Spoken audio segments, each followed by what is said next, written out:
সন্ত্রাস দমনে চট্টগ্রামে বিশেষ অভিযান পরিচালনার ঘোষণা দিয়েছে পুলিশ।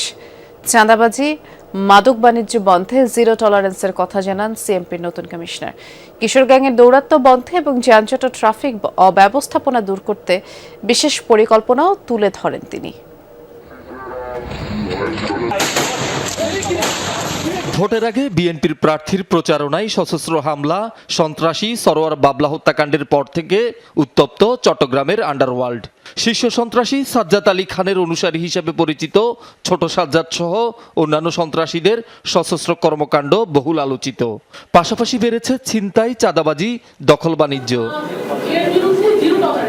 দায়িত্ব গ্রহণ করে প্রথম সংবাদ সম্মেলনে অপরাধ দমনে পরিকল্পনা তুলে ধরেন সিএমপির নতুন কমিশনার। মাদক বাণিজ্য, সন্ত্রাস, চাঁদাবাজি নির্মূলে জিরো টলারেন্সের কথা জানান। বলেন জড়িত পুলিশ সদস্যরাও ছাড় পাবে না। মাদক এবং চাঁদাবাজ আমাদের জিরো টলারেন্স। আমাদের এই ক্ষেত্রে আমাদের কোনো ধরনের শৈথিল্য, আমাদের পুলিশ সদস্যরও কোনো ধরনের শৈথিল্য আমরা বরদাস্ত করব না। এটাতে আমাদের সর্বোচ্চ অগ্রাধিকার। সন্ত্রাস দমন, অবৈধ অস্ত্র উদ্ধার এবং সন্ত্রাসীদের গ্রেপ্তারে বিশেষ অভিযান পরিচালিত হবে। আমরা একটি ক্লাস প্রোগ্রাম নেব এবং এর মাধ্যমে আমরা সর্বোচ্চ প্রচেষ্টা চালাবো নগরীকে অপরাধমুক্ত রাখার।